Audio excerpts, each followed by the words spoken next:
Okay, I'm Shawn Duncan, and I work at Memorial Sloan Kettering Cancer Center, uh, as a Drupal developer. And a while back, in I think somebody posted in Drupal Slack, uh, they posted a link to an issue in for Drupal core about redoing the Ajax system. And uh, I went and looked at that, and it was talking about HTMX, and it caught my imagination. So that's how I got started with this. And I'm going to talk about what HTMX is and how it works, and then I'm going to talk about how it pertains to Drupal. And the first thing to understand, to start to understand HTMX, is actually to understand a very old web concept called hypermedia. Um, so we call it the World Wide Web. With the way some single page apps and various things are working today, it's less obvious why that is. Here's a research image from a paper published in the 90s. It looks like a screenshot from my first Mac. It's all black and white. But it's showing the link connections between a couple dozen websites. And it looks like a web. And that's why we call it a web. It's the links, it's the connections. And hypermedia, the controls that are involved with hypermedia are how we branch, how we create those connections. And HTML has two hypermedia controls.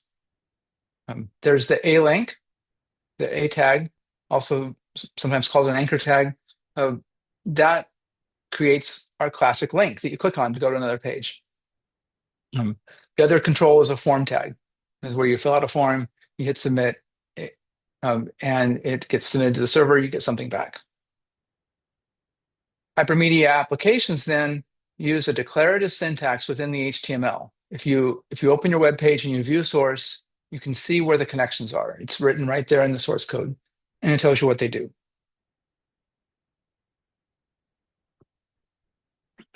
Hypermedia applications then interact with the server using HTML.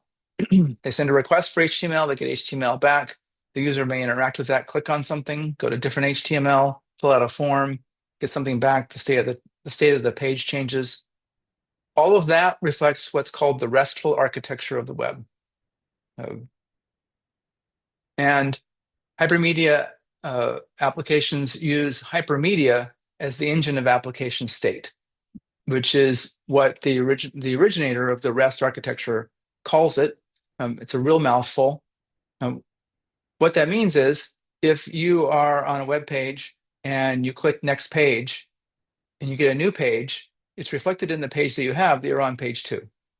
Or if you submit a form and you put something in your cart and you get something back that shows the cart icon with a number two superimposed over it, all that state is encapsulated right in the page that you're on.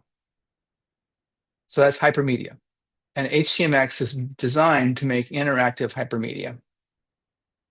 So one of the things that caught my attention looking at this HTMX was it was one of the rising stars in JavaScript in 2023. And if you've ever been on GitHub and looked through various projects, you may have noticed that you can put a star on a project in GitHub to try to remember it, to like it, to sort of save it into your profile so you know where to find it again, to favorite it, whatever you want to call it. Well, there's a group that tracks the differential, the delta in stars on JavaScript project over the course of the year. And last year, HTMX came in 10th overall among all projects that are built on JavaScript. And if you just look at at the division called JavaScript frameworks, HTMX came in second only to React, and the number of people that added a star to the HTMX project in 2023. So there's a lot of energy going on around this project. And there's a lot to it, a lot you can do with it, but it has 5 core features that by combining these different features, you can build all kinds of things. So these are the 5 aspects of HTMX. The behaviors of an element are described right within the element. Any element can issue an HTTP request. It's not just the A tag or the form tag, it's any element. Any event, any event that's going on in the DOM, the document object model, the under the hood of the web page can trigger an HTTP request. HTMX uses all the verbs of HTTP. HTMX uses all of those verbs. And HTMX can target any element in the document for replacement. I'm now going to go over each of those features in detail. So let's look at those. Behaviors are described within the element. Here's an example of markup on the page of a select element that's been enhanced with HTMX. I'm going to ask if anybody who has never seen HTMX before but is familiar enough with HTML that they feel comfortable, do you want to take a hypothesis at a guess at what this select element does? What is HTMX doing here?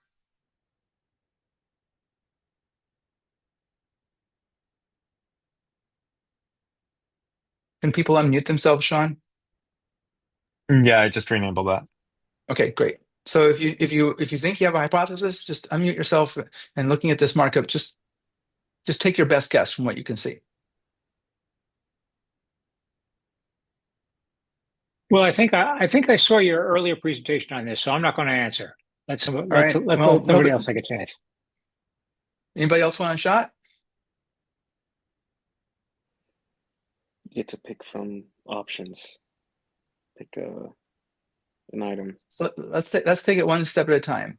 Data HX post, and there's a path. You want to take a guess at what that does?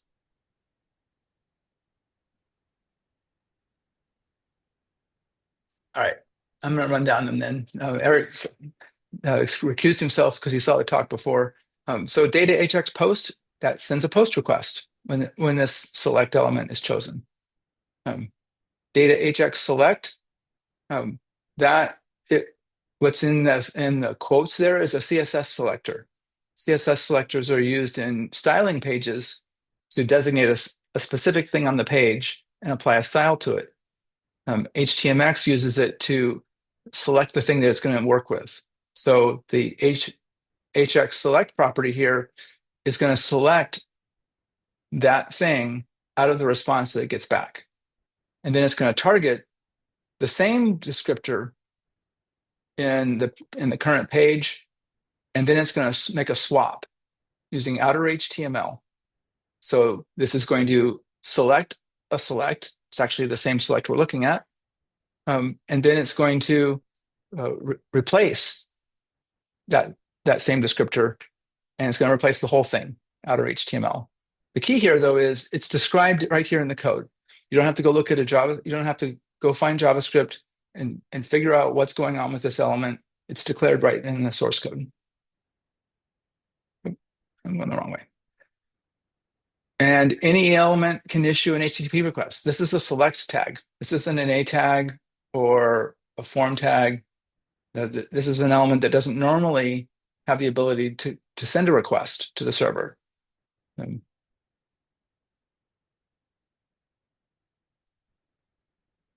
Here's another example. Any event can trigger an HTTP request. This markup is using a special HTMX event called revealed, which does exactly what you expect it to do. It's fired when the thing you're looking at is coming into the window.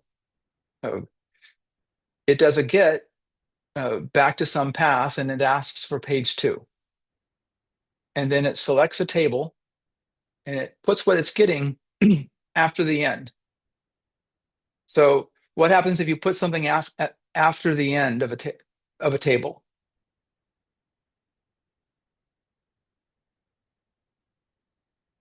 It makes the table longer.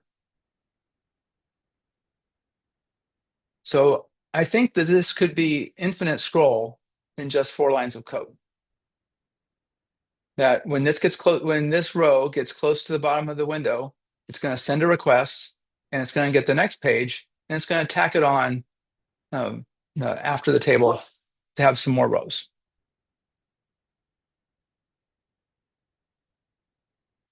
HTTP has 5 different verbs: get, post, put, patch, and delete. The controls that are in HTML only use get and post. which I find curious. Like HTTP is designed for the transmission of HTML. It's Hypertext Transport Protocol. And it's designed to transmit hypertext markup language, HTML, but HTML only uses two of the available verbs. So HTMX gives us the other three. Put and patch are for altering things, and delete is for deleting things. This would, if we were designing an application using all the verbs of HTTP, that means that we could use a form to make a post, to make a new thing, and then we could use a button to send a delete request to delete the thing, rather than having to send a GET request and see what it was that what you meant.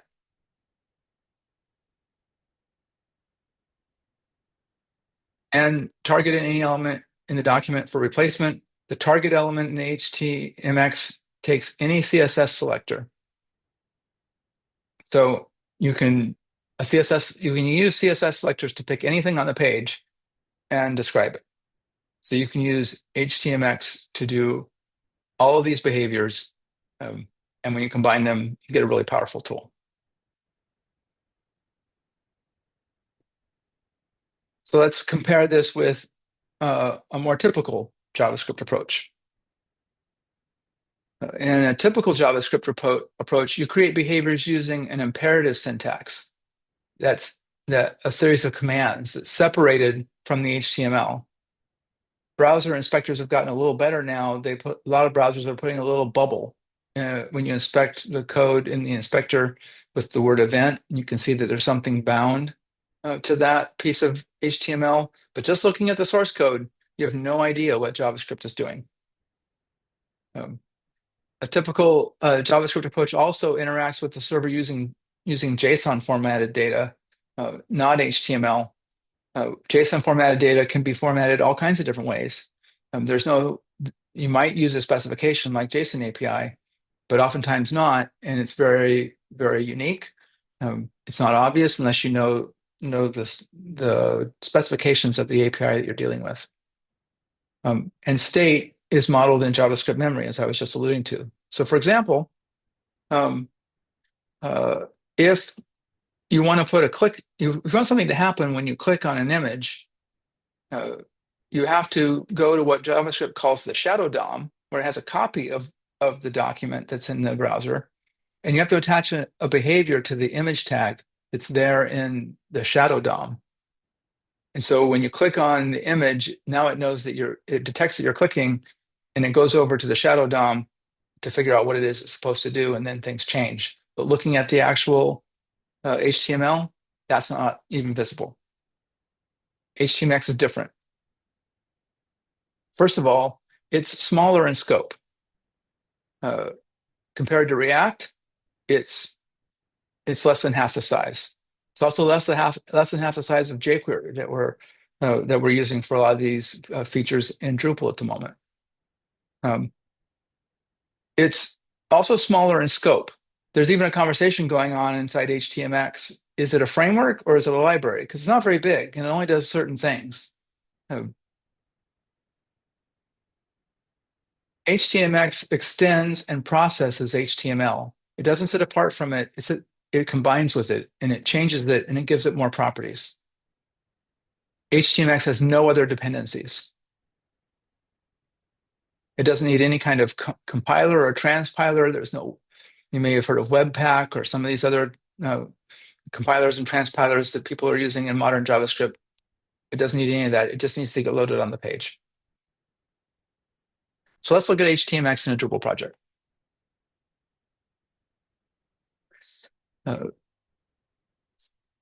We have a contributed module. Drupal has a system of contributing modules to extend Drupal's capability.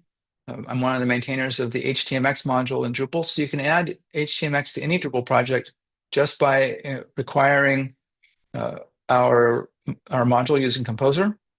And then either in a Twig template or in your PHP, you attach in Drupal library assets to the thing that you're building, and our JavaScript will be loaded on the page. That's all there is to get Drupal HTMX into a Drupal project. So an HTMX toolbox contains a lot of attributes. Almost everything you're doing in HTMX is just adding attributes onto a tag or onto something that you're building. In Drupal, we have already an attribute object that models HTML attributes. In the contributed module, we extend that. And what we do in that extension is we add on methods to add each of the special properties that HTMX uses. So you don't have to know the syntax of HTMX. You can in your PHP simply say, I want to post, here's the URL. I want to select this, I want to target that, I want to swap this, and I want to do an extra swap out of band. That's what's going on here. But you don't have to know how to write that in HTMX.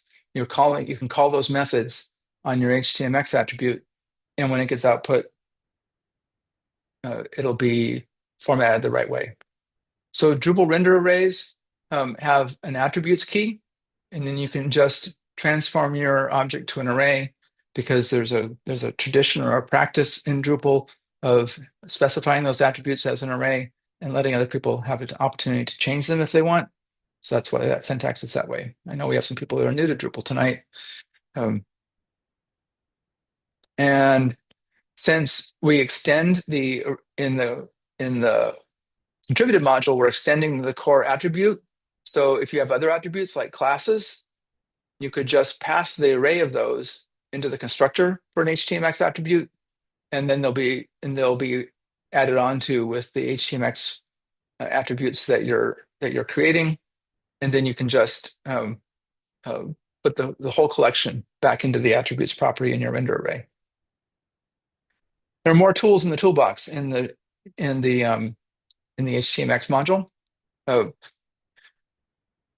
The core Ajax system in Drupal will look at the thing that you're asking for and see if it has any other JavaScript and CSS that it's using that isn't already on the page. And if that's the case, it adds on the extra CSS and JavaScript of the thing you're asking for so that when it's inserted into the page, it has what it needs to work and to look properly. Our module does that. We provide an additional route option if you're building your own routes that if it's present on a route that you're building, the result's going to be sent back in a simple page variant. The normal Drupal pages render in a block page variant that have a lot more have all the custom blocks and calculated menus and various things. And a simple page variant just has the main content and system messages if you want to deal with that. It's quicker to build and less to mess around with. As a demonstration in the module of what a person might do with HTMX, but also as an interesting tool, we provide an HTMX block. This is a block that you can build using configuration in the Drupal UI and put in a particular place, and it will use HTMX to load a regular Drupal block and put it in its place, depending upon if something's clicked on or whatever events, all the tools of HTMX. We provided the HTMX debug library, which you can attach just like the regular HTMX library that we're giving you to load HTMX onto your page. If you do that and you put this markup data.ajax.ext somewhere in your markup, all the tags that are ancestors of that, any HTMX events will get output to the console. It's very useful for when you're building something and you want to see what's not working properly. You can use the debug library and see what's happening under the hood.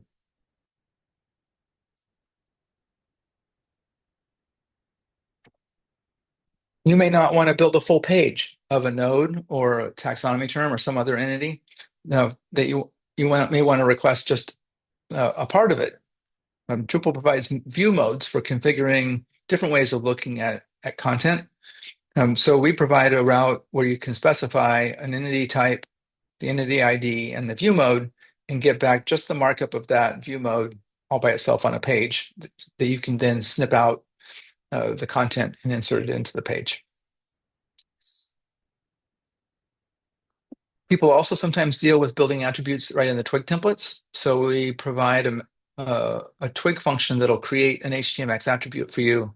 And then you can use the standard dot notation and call the methods of HTMX attributes to build up your markup. And the attribute object in Drupal has a merge function.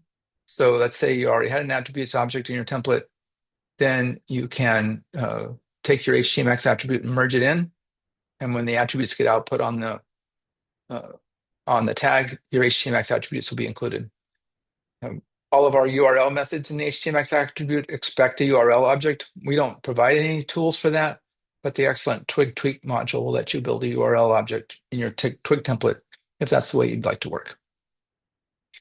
We provide a views display.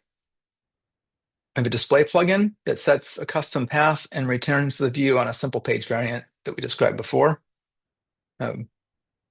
Well, if you're using that display, the exposed forms are altered to also use HTMX to refresh the display. And an HTMX powered mini pager is provided if your views needs a pager. So you could create a completely HTMX powered view to sit on a page and just refresh itself in place. And finally, we're working on HTMX, bringing HTMX to Drupal core. This is the thing that first caught my eye. Alex posted a proposal, a ticket to say, let's gradually replace Drupal's Ajax system with HTMX. And we're in the Drupal project is in the process of getting rid of all jQuery everywhere. It was great when we started using it. It's outlived its time, but it's so useful, it's everywhere. And there's a lot of refactoring to do. And jQuery powers all the Ajax that's built into Drupal. So Theodore came along, who's the front-end framework manager, and said, interesting idea, let's build a proof of concept.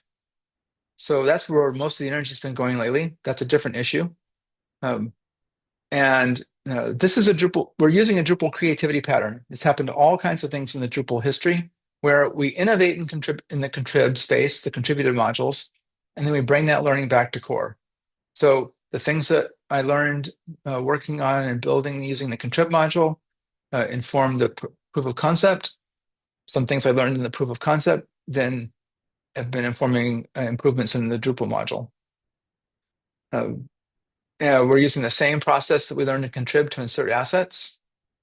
But because we're in core, we have some freedom to change things. So rather than just extending the attribute object, we make an interface to cover both of them, because we don't need all the capabilities of the attribute in the HTMX attribute. And it also will allow us to detect if we're dealing with HTMX in our code. So in the core work, we're proposing using a hash HTMX property in our render arrays to make it really easy to tell if an object, if an element is using HTMX. So here, similar to things we saw earlier in the talk, I've instituted an HTMX attribute, but I'm putting it onto an HTMX hash property in the render array. And what this does, then it lets us detect, you can see here, if we don't, in this method that is on the screen, this is used to process the HTMX in the proposed core proof of concept. And if there's no hash HTMX key on this element, then we're done, and I can return. Let me just move this so I can see. Then if there is one, we're going to attach the library that we need. Then we're going to take the attributes property that might be already there, and we're going to merge it with the HTMX object that's in the pound HTMX key, so that everything's merged into the attributes before it goes to render.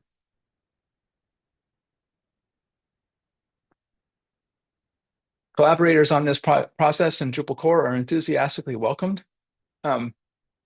There's a link to this talk is in GitHub with links to all the things I talked about.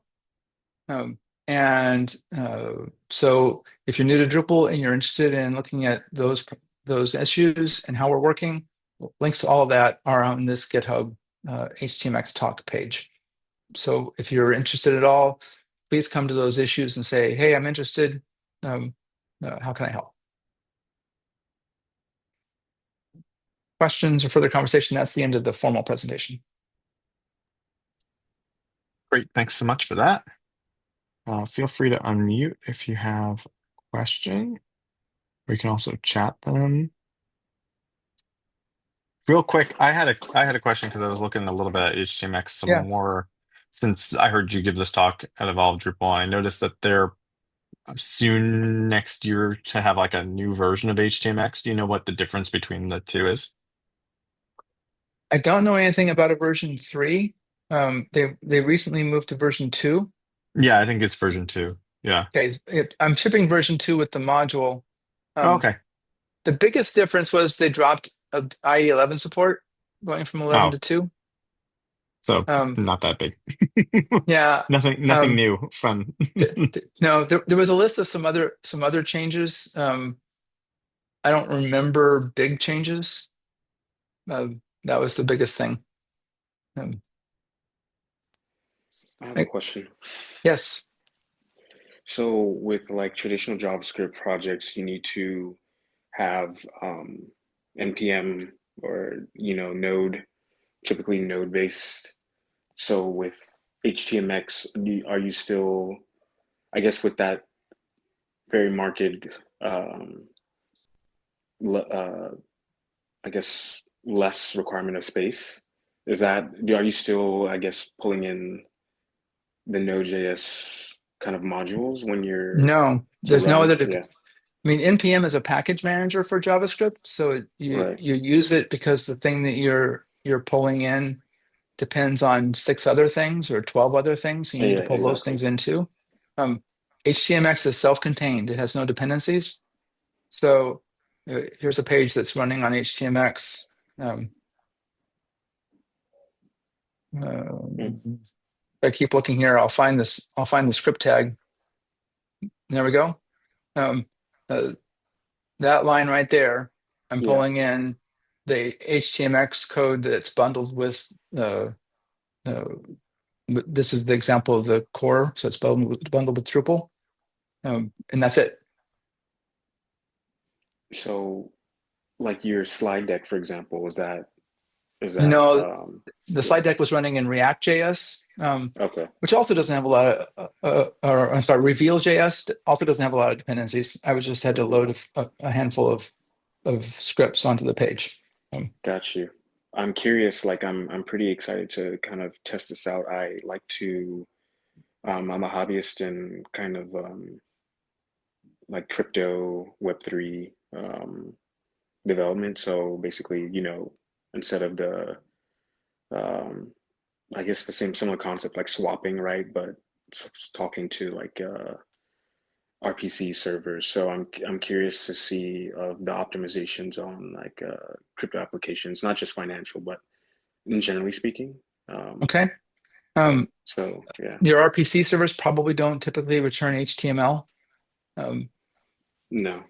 and so unlike all the other JavaScript frameworks that are out there, HTMX is specifically designed to be really good friends with the markup that runs on the page and make it more powerful. So it sends HTTP requests and it gets back HTML and it manipulates it. Like this page that I'm showing on the screen now, this is our proof of concept that's in Hmm. the proof of concept branch. This is a admin page in Drupal's backend for exporting configuration. And I picked it for the proof of concept because it's a really simple form. It's only got 3 things. And what happens is you pick a kind of configuration, and then this selector dynamically updates to give you, pick all the things in the system that are in that category. And then when you pick it, it exports it into here. And this exists in Drupal right now, but it runs via jQuery. And this is running via HTMX. And you can see here that it's making a post request. It's selecting a thing, which is then when you change this, you want to get the new version of this. So this one's called name. So it selects the new config name selector, and it replaces the config name selector. This is the example that was in my slide, and it swaps it. And this is exactly what HTMX is designed to do. Okay. Other questions? Thank you for the presentation, Shawn. I was wondering if in your uh, in many of your examples, you're writing the HTMX in the HTML, and in the code snippets you showed, they were, just a couple lines of code. But I can imagine in a larger project, the HTMX and the HTML together could potentially create a scenario where the HTML is perhaps a little unreadable or harms the readability of the code. I'm wondering if that's something that you've experienced while writing HTMX. I know you've also shown that there are other ways of creating the attributes. I'm wondering if there's like a best practice, or is it just completely situational in terms of incorporating the HTMX in a project? Um, well, if you're writing it all by hand, then yes, you're going to be writing it here in the HTML when you're building your page. Um, I don't think that this hurts the readability of this select option very much. It's added 4 or 5 attributes to the tag. It's made it longer. If I was writing this by hand, I might stack them up like I did in my example code, so that they're all lined up so they're easy to see. This HTML is built by Drupal. It wasn't written by hand. And so in the example code, do I have that available? I think I do. Let's see. Single. There it is. Clear. I visited a lot. In Drupal, we build our forms in I don't think we're PHP. seeing what you're seeing. We're Oh, still because I seeing the did. config page. Yeah, because I didn't share the whole screen. Let me reshare. All good. All right. How's that? You see code I can now? see it. Yeah.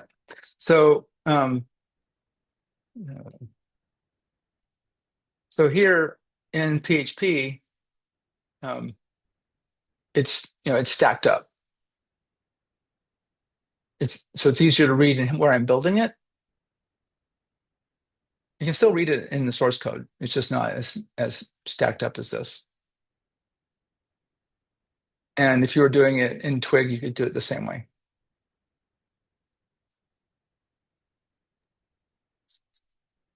That looks cool. Thank you. Absolutely.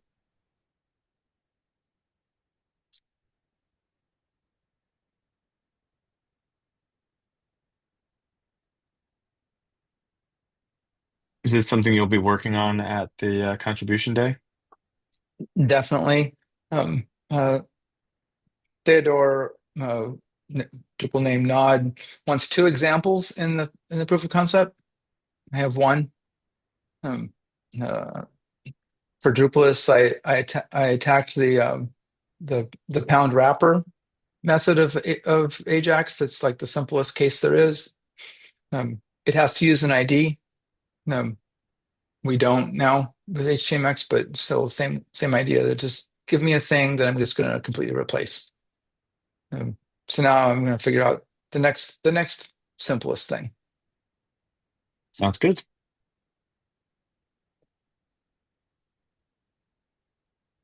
Any other questions? Are you using HTMX in any like real world applications yet, or Yeah, you're still we're doing using it. much? No, I'm using it at work. Um, Oh, nice. um, no, we're in the process of rebuilding from our website from ground up, and we have a really really really complicated website with like 50,000 nodes and a bunch of visitors and a bunch of stakeholders. So doing a big bang rebuild with a big all at one release, it's too complicated for that. So we're doing a legacy displacement pattern, rebuilding pieces at a time. So we're actually running two versions of Drupal at the moment. And sometimes we need things from the other one. Hmm. And in the browser thinks it's all running on one website. So there's no cores or cross-domain requests as far as JavaScript's concerned. So I recently did a thing with views where I need a view of something that's on the other thing. That's how I built the views thing in the module. So we're going to be using that to get some views from the other Drupal. Nice.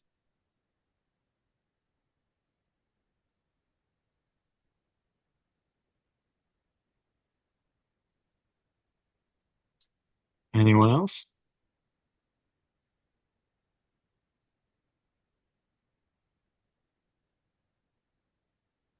Take that silence as a no.